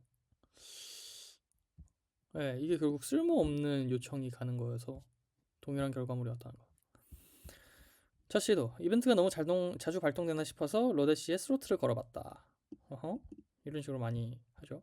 하지만 이거는 인터섹션 옵저버를 사용하는 현재 로직이랑 맞지 않았고 오히려 사용자가 바닥에 닿았는데도 로딩이 늦게 뜨는 등 반응성만 나빠졌다. 그 다음엔 이즈 로딩 상태를 만들어서 방어 코드를 쳤다. 하지만 여전히 빠르게 스크롤을 하면은 요청이 2-3번씩 호출이 됐다. 왜죠? 이즈 로딩 세팅도 비동기적이라서 그런 것 같은데. 원인, 로그를 찍어보고 리액트 공식 문서를 다시 보며 깨달았다. 원인은 스테이트 업데이트의 비동기성과 클로저 때문이었다. set 로딩 true를 호출한다고 해서 즉시 true가 되는 게 아니었다. 리액트가 리렌더링을 스케줄링하는 그 찰나의 순간 동안 is 로딩은 여전히 false다. 그 짧은 찰나에 intersection observer의 콜백이 한 번 더 실행돼 버린 거다. 게다가 유즈 이펙트 안에서 생성된 observer 콜백 함수는 처음 생성된 당시의 is 로딩 값인 false만을 기억하고 있었다. 그렇네요. 야, 이거 어떻게 해야 되나? 해결책. 리렌더링과 상관없이 즉시 값을 변경하고 참조할 수 있는 useRef를 사용해서 해결했다. 또 isFetching을 그냥 레퍼런스로 놨네요. 그리고 isFetching current를 그냥 이렇게 값을 써버렸다는 것 같아요. 이렇게 해서 로드모어에서는 만약에 지금 패칭 중이면은 바로 그냥 끝나도록, 그리고 인뷰면은 한 번만 실행되도록 하면 되겠죠. useRef의 값은 변경 즉시 반영되므로 아무리 스크롤이 빨라도 첫 번째 요청이 시작되는 순간 isFetching.current가 true가 되어 후속 요청들을 확실하게 차단할 수 있었다. 제발 방지를 위한 대책. 비동기 요청 제어에서는 레퍼런스를 고려하자. 단순히 UI를 보여주는 용도가 아니라 로직의 실행 여부를 제어하는 변수는 useState보다 useRef가 훨씬 안전하다는 것을 배웠다. 두 번째, 라이브러리의 힘 빌리기. 사실 이 모든 고민을 해결해주는 리액트 쿼리의 유즈 인피니티 쿼리가 있다. 복잡한 기능을 구현할 때는 이 기능을 이미 구현해놓은 라이브러리가 있는지 찾아보는 것도 좋을 것 같다. 사실 지금 생각해보면 정말 기초적인데 당시에는 분명 완벽한데 왜 오류가 나지? 라고 생각하며 끙끙 앓았다. 하지만 덕분에 리액트의 기초 동작 원리부터 다시 공부하는 시간을 가질 수 있었다. 좋네요. 자, 그러면 이제 리액트 관련된 디버깅은 다 봤고요. 이제 iOS, 안드로이드, 퍼블릭, 컴파일, 얀, 패키지, 커서 뭐 이렇게 있네요. 그래서 읽어보겠습니다. iOS 웹뷰 이미지 업로드 시 페이지가 새로 고침되는 현상 디버깅. 진단하기. iOS 웹뷰 환경에서 input 폼이죠. 이거를 사용해서 이미지를 불러올 때 파일이 정상적으로 파일 선택이 되지 않고 페이지 전체가 새로 고침되는 버그 발생. 문제는 iOS의 view will appear 라이프사이클 메서드에서 웹뷰의 로드 함수를 호출한 경우에만 발생했다. 이 버그로 인해 iOS 웹뷰 환경에서 이미지 업로드 기능이 전혀 동작하지 않았고 사용자들은 파일 선택을 시도할 때마다 페이지가 새로 고침되는 문제를 겪었다. 이게 뭔지 모르겠어요. 일단 계속 읽어볼게요. 제한하기. 문제를 제한하기 위한 조건은 다음과 같았다. iOS 환경에서 웹뷰를 사용하고 view will appear 라이프사이클에서 웹뷰 로드 함수를 호출했을 때 이 인풋, 이 파일 인풋으로 이미지 선택을 시도하면은 새로 고침이 되어버렸다. 원인을 찾기 위해 iOS 네이티브 코드와 웹 코드를 한 줄씩 제거해가며 어떤 코드가 문제를 일으키는지 파악했다. 이분 탐색 방식으로 코드를 제거해 나가면서 문제의 범위를 점차 좁혔다. 수정하기. 웹뷰 로드 코드를 view will appear가 아닌 다른 라이프 사이클 메서드에서 호출하도록 변경했다. 웹뷰 초기화 타이밍을 조정함으로써 이미지 업로드 기능이 정상적으로 동작하도록 수정할 수 있었다. 재밌던 점은 이 해결책을 찾는 과정이었다. 한참 디버깅을 하다가 잠들었는데 꿈속에서 버그를 수정하고 있었습니다. 꿈속에서 전 회사 기술 팀장님이 나타나서 이렇게가 문제인 거면 이 부분을 확인해 보면 되지 않을까요? 라고 조언을 해주셨고 새벽 4시에 잠에서 깨어 그 방법을 시도해보니 정말 동작했다. 이거 그거랑 비슷한데요? 그 뭐였지? 꿈속에서 뭐 뱀인가? 뭐 해결된 거 있지 않나? 아, 분자 구조 맞아요. 화학자 아우구스트 캐롤러의 이 벤젠의 육각형 고리 구조. 비몽사몽 하다가 이거 발견했다 했죠. 새벽 4시에 버그를 수정을 도와주셔서 감사하다고 팀장님께 문자를 보냈습니다. 팀장님 아무것도 모르는데 어리둥절하게. 재벌 방지하기. 이 경험을 통해 다음과 같은 교훈을 얻었습니다. iOS 웹뷰 라이프 사이클 이해의 중요성. iOS 웹뷰의 라이프 사이클과 웹 기능 간의 타이밍 이슈는 예상치 못한 버그를 만들 수 있습니다. 특히 파일 업로드와 같은 네이티브 권한이 필요한 기능은 웹뷰 초기화 시점에 민감하게 반응할 수 있으므로 iOS 웹뷰 환경에서 파일 업로드 기능 테스트를 필수 점검 항목으로 추가해야 합니다. 두 번째, 잠재의식의 힘. 활용. 때로는 문제에서 잠시 벗어나 휴식을 취하는 것이 해결책이 됩니다. 막힐 때 잠시 쉬어가는 것도 좋은 디버깅 전략이래요. 하이트. 재밌네요. iOS 웹뷰에서 스와이프 뒤로 가기 시 회색 화면이 표시되는 현상 디버깅. Vue.js로 개발한 하이브리드 앱에서 iOS 스와이프 뒤로 가기 제스처를 사용할 때 이전 화면이 정상적으로 표시되지 않고 회색 화면만 보이는 버그가 발생했습니다. 문제는 조금이라도 스크롤을 하고 난 다음에만 발생했기 때문에 원인은 웹 프론트엔드 코드에 있다고 판단했고 스크롤이 없을 때는 정상 동작했는데 스크롤 후 뒤로 가기를 하면 항상 회색 화면이 나타났습니다. 그래서 문제를 제한하기 위한 조건은 Vue.js 기반 웹 앱을 iOS WK 웹뷰에서 실행했고 이제 페이지에서 스크롤 동작 수행하고 iOS 스와이프 뒤로 가기 제스처를 사용했더니 회색 화면이 나타난 거겠죠. 뷰라우트의 스크롤 비헤이비어 옵션과 관련이 있을 것이라고 주장하고 공식 GitHub 저장소의 이슈를 검색. 비슷한 현상을 보고한 이슈에서 이완 유의 답변을 확인. 그는 이것이 뷰의 문제가 아니라 WK 웹뷰 환경에서 스와이프 내비게이션 시 발생할 수 있는 환경적 문제. 이슈에서 제시된 여러 해결 방법을 모두 시도해봤지만 문제가 해결되지 않았다. 뷰는 공부와 개인 프로젝트를 통해 충분히 경험했다고 생각했지만 iOS와 WK 웹뷰 환경은 처음이었기 때문에 전문가의 도움이 필요하다고 판단. 주변에 선배 프론트엔드 개발자나 하이브리드 웹 개발 경험자가 없었기 때문에 지푸라기라도 잡는 심정으로 평소에 자주 보는 유튜버에게 자문 메일. 정대리. 저 이분 아는 것 같은데? 구독했네요. 이분 요즘 뭐 하시지? 부럽다. 내 유튜브도 이렇게 커졌으면. 됐고, 뭐, 절실했다. 했더니, 이렇게 보내드렸는데, 정대리님이 스위프트 코드 변경으로 답변을 주셨지만, 스와이프 자체를 없애는 방법이라 근본적인 해결이 아니라고 했다. 문제의 원인이었던 스크롤 옵션 처리를 제거하면 간단히 해결되지만 그러면 네이티브 환경처럼 뒤로 가기 시 스크롤 위치가 유지되지 않는다는 새로운 문제가 나타난. 단편적인 해결이 아닌 완벽한 해결을 원했기에 뷰 라우터 라이브러리 옵션에 의존하지 않고 직접 스크롤 유지 기능을 개발해 보기로 했다. 최종 해결 방법은 다음과 같다. 페이지를 떠나기 전에 뷰 라우터의 before each 메서드로 현재 페이지의 이름과 스크롤 위치를 Vuex 스토어에 저장하고 페이지에 진입하기 직전에 이제 스토어에 저장된 스택의 길이와 브라우저 히스토리의 길이를 비교하여 뒤로 가기인지 새로운 페이지인지 판단한다. 그리고 스크롤 위치를 보관한다. 뒤로 가기로 판단되면 저장된 스크롤 위치를 보관한다. 이 방법으로 뷰 라우트의 스크롤 비헤이비어에 의존하지 않고도 네이티브와 같은 스크롤 유지 경험을 구현할 수 있었다. 대단하네요. 이거 대단하시네요. 재밌네요. 재발 방지하기. 환경의 제약 사항을 고려한 개발의 중요성. 이제 웹 기술로 개발하더라도 실행 환경의 특성과 제약 사항을 이해하는 것이 중요하다. 프레임워크의 공식 기능이 모든 환경에서 완벽하게 동작한다고 가정하지 말고 특수한 환경에서는 직접 구현을 고려해야 된다.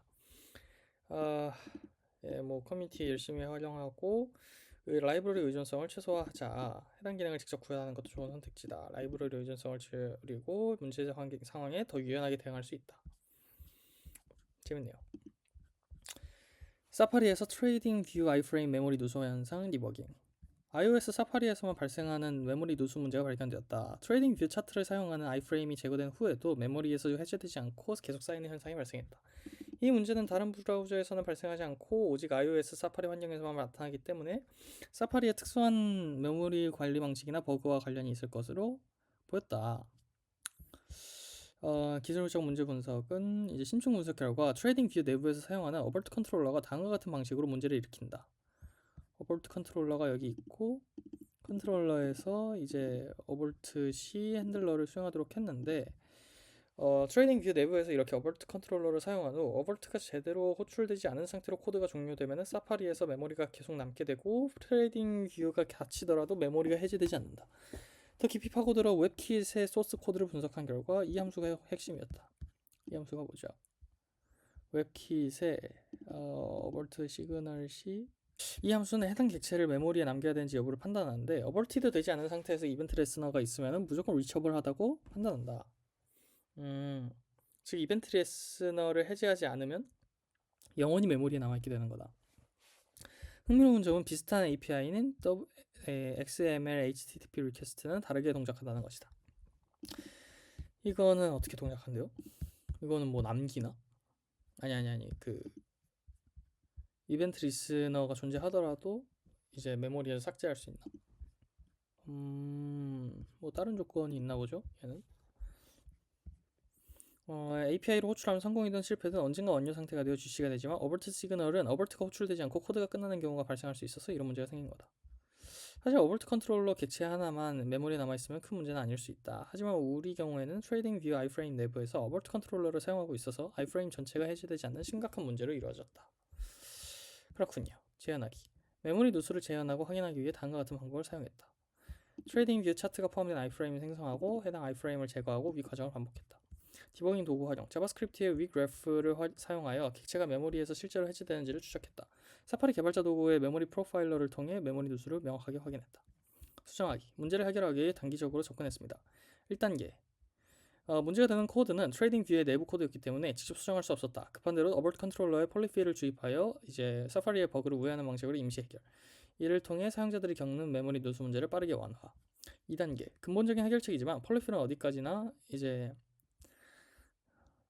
근본적인 해결책은 폴리필은 어디까지나 임시 방편이었기 때문에 근본적인 문제를 해결하기 위해서 사파리의 렌더링 엔진이 웹킷의 소스 코드를 직접 분석, 그리고 웹킷 저장소에 직접 풀 리퀘스트를 제출해서 너무 대단하시다 다들. 브라우저 엔진 레벨에서 해결했다. 아니 진짜 세상에 똑똑한 사람들이 많은 거야. 올바른 어버트 컨트롤러 사용법. 웹킷을 구현을 바꾸지 말고 어버트 시그널을 안전하게 사용하려면 다음과 같이 해야 됩니다. 이벤트 리스너를 제거해서 메모리 클린업을 하거나 아니면 오버트를 명시적으로 호출해 줘야 된다. 거 있죠. 이벤트 리스너를 제거하거나 명시적으로 호출해 줘야만 이제 메모리가 정상적으로 해제됩니다. 제발 방지하기, 메모리 모니터링. 서드파티 라이브러리의 메모리 관리 모니터링 트레이닝 뷰처럼 직접 수정할 수 없는 모니터링, 이제 여기서 또 끊어야겠죠. 트레이딩 뷰처럼 직접 수정할 수 없는 서드파티 라이브러리를 사용할 때에는 특히 아이프레임과 같은 무거운 리소스를 다루는 경우 메모리 누수에 대한 지속적인 모니터링이 필요하다. 위력래프와 이제 메모리 프로파일러를 활용한 정기적인 점검을 통해 문제를 조기에 발견할 수 있다. 브라우저별 동작 테스트. 크롬에서 잘 된다고 사파리에서 잘 된다고 가정하면 안 된다. 특히 메모리 관리, 가비지 컬렉션과 관련된 기능은 브라우저마다 구현 방식이 다를 수 있으므로 iOS 사파리를 포함한 다양한 환경에서 테스트가 필수.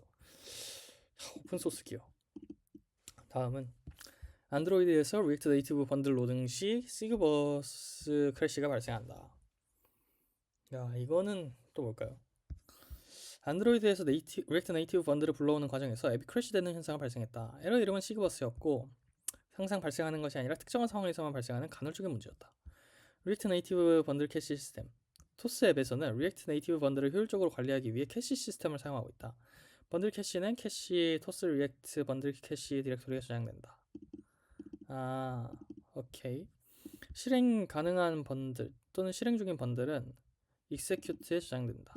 오케이. 번들 캐시 동작 방식. 로컬에서 번들 찾기 및 검증. 맥스에이지로 시그니처 검증을 하고 검증 성공 시 캐시 디렉토리에서 execute 디렉토리를 복사. 백그라운드에서 리모트 번들 확인. 304는 modified면은 메타 파일만 업데이트. 수정되었다면은 pending activation suffix로 저장. 특정 조건이 되면은 pending activation 파일을 액티브 상태로 저장. 문제에서 이 과정에서 이미 실행되고 있는 번들 파일에 동시에 라이트 작업이 발생하면서 시그버스 크래시가 발생한다는 것이다. 그렇군요.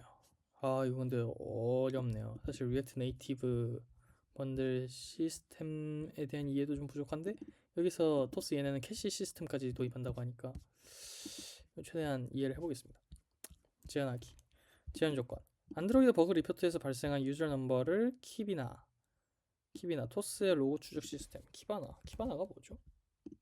엘리스틱 서치에 저장된 대규모는 오픈소스 로그 분석 플랫폼인가봐요. 앰플리튜드 같은 건가. 그래서 찾아 해당 사용자의 앱 로그, 이벤트 로그를 분석했다. 어떤 서비스에서 어떤 행동을 하다가 크래시가 발생했는지를 추적하여 재현에 성공했다. 원인은 이제 인슈런스 as라는 번들이 이미 실행 중이었는데 동시에 같은 파일에 라이트 작업이 발생했고 물리적으로 격리하거나 파일명을 다르게 하면 발생하지 않음을 확인했다. 결국 파일 I/O 과정에서 발생한 동시성 이슈였다. 추가 발견 사항은 한번 크래시가 발생하면 이후에는 발생하지 않는 특이한 패턴이 있었다. 이는 왜 그러냐면 맥스에이지가 0이어서 항상 리모트에서 번들을 받고 있었는데 멜파이 로직에서 맥스에이지가 0이면 항상 너를 반환하고 그래서 항상 리모트하게 불러오게 된다. 그래서 초기 설계에서는 하루 캐시가 기본값이었고 튜바 번수를 참조해야 여기서 맥스에이지를 참조해야 했다. 근데 언젠가부터 이 튜바 번수가 사라져서 맥스에이지가 0으로 설정되었고 그래서 항상 리모트에서 불러왔기 때문에 한번 크래시가 발생하면은 문제가 발생하지 않았다. 수정하기. 문제의 핵심은 이미 사용자인 번들의 다시 쓰기 작업을 시도하는 것이다. 번들 파일이 이미 조작된 경우에는 다시 쓰지 않도록 방어 로직을 추가했다. 이 간단한 조건문 추가로 크래시가 발생하지 않게 되었다. 이미 execute 디렉토리의 번들이 존재한다면 해당 번들이 실행 중인 가능성이 높으므로 덮어쓰지 않도록 한 것이다. 이렇게 해서 재발 방지하기. 간헐적 크래시의 재현 정략. 항상 발생하는 버그가 아닌 특정 상황에서만 발생하는 간헐적 크래시는 재현이 어렵다. 이 경우 버그 리포트에서 발생한 사용자의 이벤트 로그를 키변화해서 추적해서 사용자의 행동 패턴을 분석하는 것이 효과적이다. 어떤 서비스에서 어떤 행동을 했는지 파악하면 재현 가능성이 높아진다. 설정 변수 관리의 중요성. 맥스 에이지 튜버 변수가 사라지면서 의도치 않게 0으로 설정된 것처럼 외부 설정 변수에 의존하는 코드는 해당 변수가 삭제되거나 변경될 경우를 대비해야 된다. 기본값을 명시적으로 설정하거나 변수가 없을 때에는 동작을 잘 분석해 두는 것이 중요하다. 물리적 격리를 통한 문제 범위 좁히기. 파일 이름을 다르게 하거나 물리적으로 격리시켰을 때 크래시가 발생하지 않는다는 것을 확인하여 동시성 이슈임을 명확하게 파악할 수 있었다. 이처럼 문제를 격리해보는 실험은 원인을 빠르게 좁혀나가는 데 유명한 기법이다. 좋네요. 자, 토스 아이디 오지 이미지에서 타인의 프로필이 표시되는 현상 디버깅. 느낌상 뭐 그 유저 아이디나 아니면 URL을 잘못 들어갔을 것 같은데. 토스 아이디를 디스코드나 카카오톡에 공유했을 때 간헐적으로 자신의 프로필이 아닌 타인의 프로필이 담긴 오지 이미지가 표시되는 이 문제가 발생했다. 이 문제는 자주 발생하지 않는 간헐적인 현상이었고 과거에도 여러 차례 비슷한 사례가 계속 보고된 적이 있었다. 타임스탬프를 추가하여 오지 캐싱을 방지했어야 했는데도 문제가 계속 발생했다. 사용자 입장에서는 자신의 송금 링크를 공유했는데 다른 사람의 프로필이 보이는 매우 혼란스러운 상황. 오지 이미지 생성 프로세스. 브라우저에서 요청을 보내면은 퍼블릭 게이트가 요청받고 퍼블릭 게이트가 오지 서버로 전달하고 오지 서버는 셀레니움으로 서버에서 브라우저를 실행해서 이미지 생성된 이미지가 응답된다. 재현하기. 초기 가설. 오지 캐시 문제인가? 처음에는 오지 이미지가 캐시되어서 발생하는 문제인가 싶어서 오지 이미지 URL을 타임스탬프에 추가해서 캐시되지 않도록 했지만 문제는 해결되지 않았다. 그래서 디버깅 전략은 재현에 집중했다. 같은 URL로 디스코드에 반복적으로 테스트한다면 디버깅이 훨씬 유리해질 거라 판단. 실제로 A 유저의 프로필을 요청하는 리퀘스트에 대한 응답으로 B 유저의 프로필로 내려가는 것을 확인했다. 리스폰스에 담긴 이 태그를 통해 어떤 이미지가 실제로 내려가는지를 유추할 수 있었다. 문제가 발생한 시점의 로그를 분석한 결과 두 요청이 0.1초 차이로 거의 동시에 들어온 것을 확인했다. 이를 통해 로직에 동시성 문제가 있다고 파악했다. 그러니까 동일 요청이 이제 두 번 들어왔을 때 리스폰스가 다르다는 말인가요? 아닌. 오지 이미지를 그리는 로직이 셀레니움으로 서버에서 브라우저를 실행하는 방식인데 이 브라우저 인스턴스가 공유 자원이라는 사실을 고려되지 않았다. 이전 오지 생성 요청이 끝나기 전에 다음 오지 생성 요청이 들어오면 이전 요청이 다음 요청으로 오버라이드 되는 문제였다.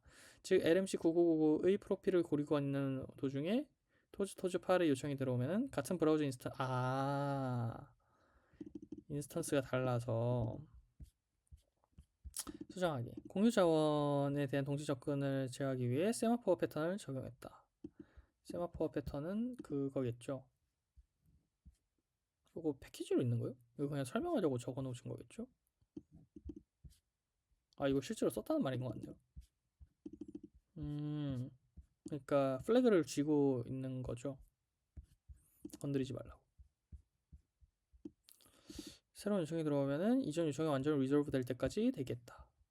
이전에는 그냥 동시에 처리했는데 이후에는 이제 세마포어로 한 번에 하나씩 처리했다.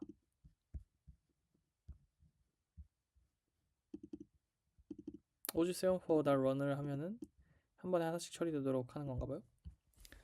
이렇게 하면 오지 생성 요청들이 순차적으로 처리되어서 서로 다른 요청이 같은 브라우저 인스턴스를 간섭하지 않게 된다. 멋진 패턴입니다. 자, 이제 4개 남았어. ESLint TSC 파싱 콜스택 오버플로우 디버깅. 이거는 이제 컴파일러 관련인 것 같죠? 토스 디자인 시스템 디스크레타 마이그레이션 작업 중에 코드 제너로 자동 생성된 결과로 매우 긴 코드를 작성했더니 파싱 콜스택이 터지는 문제가 발생했다. ESLint와 타입스크립트 컴파일러가 모두 동작하지 않았고 빌드조차 실패하는 상황이었다. 그렇게 해서 문제의 심각성은 로컬 개발 환경에서 ESLint가 실행이 안됐고 타입스크립트 컴파일도 실패했고 CI 빌드 파이프라인도 동일한 에러로 실패했고 작업이 완전히 막혔다. 에러 메시지는 전형적인 콜스택 오버플로우였다. 자바스크립트의 AST를 파싱하는 과정에서 재기호출 깊이가 너무 깊어져서 스택 메모리가 고갈됐다. 재기호출 과정의 깊이가 너무 깊어져서 스택 메모리가 고갈된 거다. 재현하기. 문제가 발생한 코드 패턴. 약 560개의 메서드를 한 줄 체이닝으로 연결된 빌더 패턴 코드가 있었다. 오 마이 갓. 이걸 560개를 이렇게 엮었다고? 이런 체이닝은 또 처음 보네요. 이런 매우 긴 체이닝 코드를 ESLint와 타입스크립트가 파싱하려고 할 때 AST를 생성하는 과정에서 재기호출이 너무 깊어져서 자바스크립트 엔진은 콜스택 제한에 도달한 것이다. 그렇군요. 그럼 이거 중간에 그냥 끊어야 되나? 변수로 이렇게? 그렇네요. 체이닝을 한 줄로 연결하는 대신 변수를 나눠서 할당하고 이를 이어서 진행하는 방식으로 해결했다. 야, 신기하네요. 이렇게 변수를 5개로 나눠서 각각 100여 개를 할당하고 이어가는 방식으로 변경하니까 정상적으로 동작했다. 그렇군요. 절 방지하기. 코드젠 결과물의 크기 제한 필요. 근데 코드젠이 뭐예요? 이게 또 있을 텐데. 이런 거구나. 신기하네요. 체이닝은 만능이 아니다. 결과물의 복잡도에 제한을 둬야 된다. 특히 메소드 체인처럼 재기적으로 파싱되는 패턴은 일정 개수에 처리되지 못한다. 코드젠 설정에서 한 블록당 최대 개수를 100개 정도로 제한하고 그 이상은 자동으로 변수를 분해하라는 것이 좋다. 체이닝이 만능은 아닙니다. 빌더 패턴의 메소드 체이닝은 가독성과 편의성을 제공하지만 무한정 길어질 수 있는 것이 아니고 AST를 생성할 때 재기적으로 동작하기 때문에 너무 깊은 체이닝은 콜스택 한계에 도달할 수 있다. 하하, 그렇군요. 일단 코드젠은 되게 신기하긴 하네요. 나중에 한번 또 알아보겠습니다. 다음, 이런 워크스페이스에서 공통 패키지의 수정이 한 모듈 리로드인가요? HMR이 한 모듈 리플레이스먼트군요. 동작하지 않는 문제 디버깅. 진단하기. 이양 워크스페이스를 사용하여 서비스들과 공통 코드를 나누어 관리하는 모노레포 환경에서 문제가 발생했다. 모노레포 환경 중요하죠. 문제 상황은 공통 코드 워크스페이스 패키지들을 수정한 후 대부 서버를 껐다 켜줘야만 반영되는 현상. 개발 중 한 모듈 리플레이스먼트가 동작하지 않아 생산성이 크게 저하. 작업 중간에 이란이 패키지를 리졸브하는 과정에서 피어 디펜던시를 찾지 못하는 에러가 발생. 이 문제로 인해 공통 패키지를 수정할 때마다 개발 서버를 재시작해야겠고 이는 개발 속도를 크게 느리게 만들었다.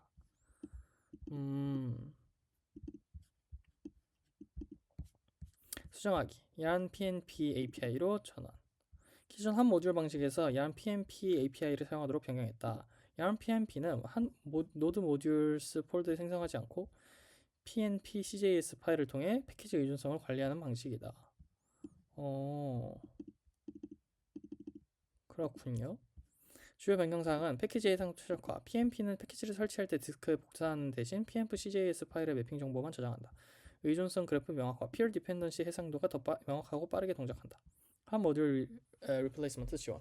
워크스페이스 패키지 변경 시 즉시 감지되어서 HMR이 정상 동작한다. 이렇게 yarn PNP로 전환한 경우가 공통 패키지를 수정해도 데브 서버 재시작할 필요 없이 즉시 반영되게 되었다. 좋은데요? 제발 방지하기. 모노레포 환경에서 yarn PNP 활용. 저도 지금 하나 하고 있는 사이드 프로젝트가 있는데 이거를 모노레포로 바꿔야 되냐.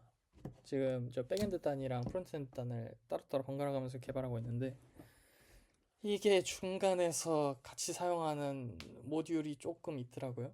그래서 이걸 그냥 따로 빼야 되나 고민하고 있어요. 개발 생산성을 위한 HTML 최적화. 공통 패키지를 수정할 때마다 서버를 재시켜야 된다면 이제 개발 속도가 극도로 느려진다. 모노레포를 구성할 때는 처음부터 HMR이 잘 동작하는지 확인하고 동작하지 않는다면 빠르게 해결해야 된다. 그렇군요. 피어 디펜던시의 문제 조기 발견. 야니 피어 디펜던시를 찾지 못하는 문제는 패키지 구조나 설정에 문제가 있다는 신호다. 이런 경고를 무시하지 말고 근본 원인을 해결해라. 오케이. 새로운 도구에 대한 열린 자세.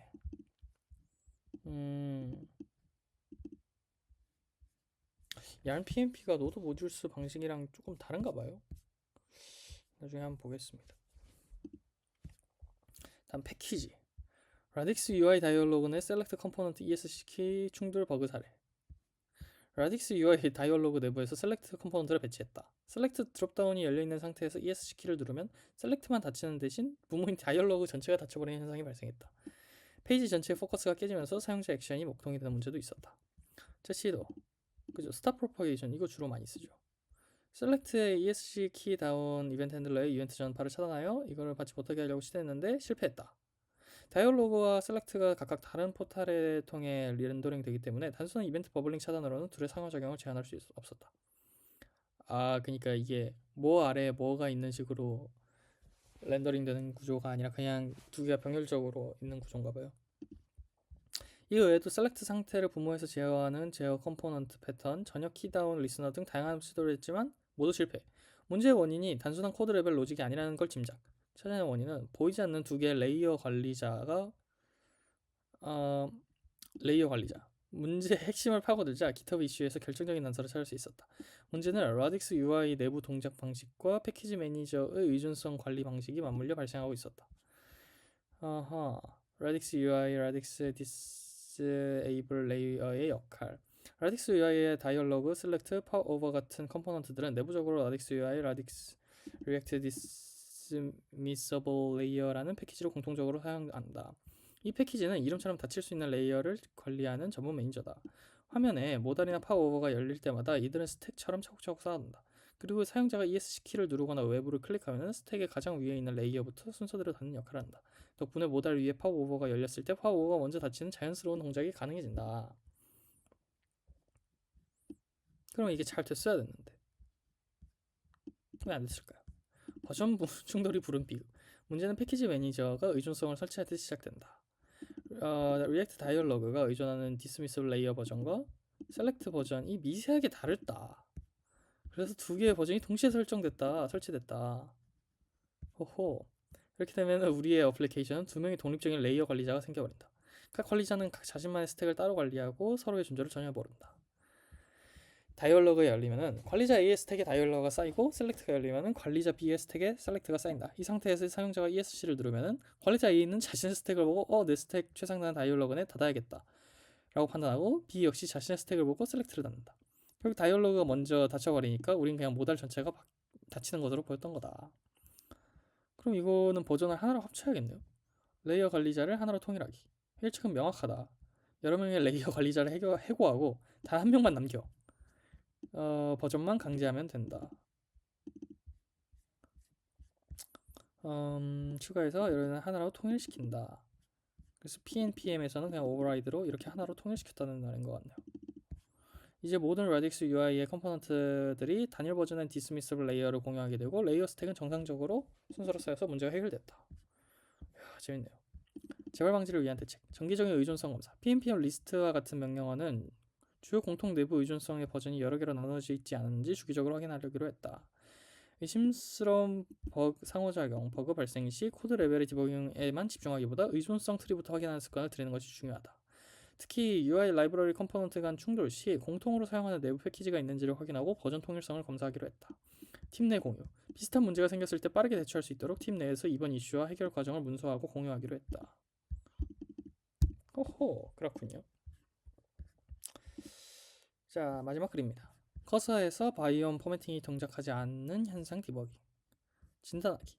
추석 이후로 커서에서 바이옴 자동 포매팅이 갑자기 동작하지 않는 문제가 발생했습니다. 코드를 저장해도 포매팅이 전혀 적용되지 않아서 개발 생산성에 큰 지장이 생겼어요. 아웃풋 로그에서 확인한 에러는 플러그인 버전에 따라 서로 다른 에러가 교차로 발생하고 있었다. 아하, 이 에러 메시지를 통해 바이옴 플러그인과 바이너리 간의 버전 불일치 문제임을 추정할 수 있었다. 그렇게 해서 재현하기 위해 시도했던 해결 방법들은 커서를 재시작, 구글링, 기타 이슈 검색, 플러그인 수동 설치, 동료에게 문의. 그렇게 해서 원인을 파악했더니 모노레포에는 바이옴 v1 바이너리가 존재하는데 커서의 바이옴 플러그인은 v2 이상을 기대하는 상태로 자동 업데이트되었다. 결과적으로 플러그인과 바이너리 버전의 불일치로 포매팅과 LSP 모두 실패한 거다. 그렇게 해서 두 단계의 조합으로 문제를 해결했다. 컴퓨터를 재부팅하고 바이옴 익스텐션에서 이제 v3로 재설치. 오호. 이거는 진짜 삽질을 많이 해야 찾을 수 있는 버그겠는데? 재발 방지하기. 플러그인 자동 업데이트 주의. 특히 바이옴처럼 로컬 바이너리와 연동되는 플러그인의 경우 플러그인 버전과 바이너리 호환성이 깨질 수 있다. 모노레포에서 도구 버전 관리 주의. 요 버전을 명확하게 문서화해서 팀원 전체들과 공유하자. 재부팅의 힘을 믿기. 하이트. 동료에게 버전 확인하기. 몇 버전 쓰시나요? 아웃풋 로그 확인 필수. 포기하지 말고 플러그인의 아웃풋을 확인하자. 바이옴이 근데 정확히 어떤 역할이지? large distinct 아니 코드 포매터인가봐요. 프리티어는 저렇게 느리는데 바이옴은 졸라 빠르다.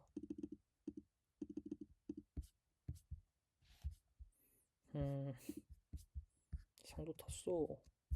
쩌는데 다 읽어봤네요. 야, 이거 이렇게 PR로 올릴 수가 있군요.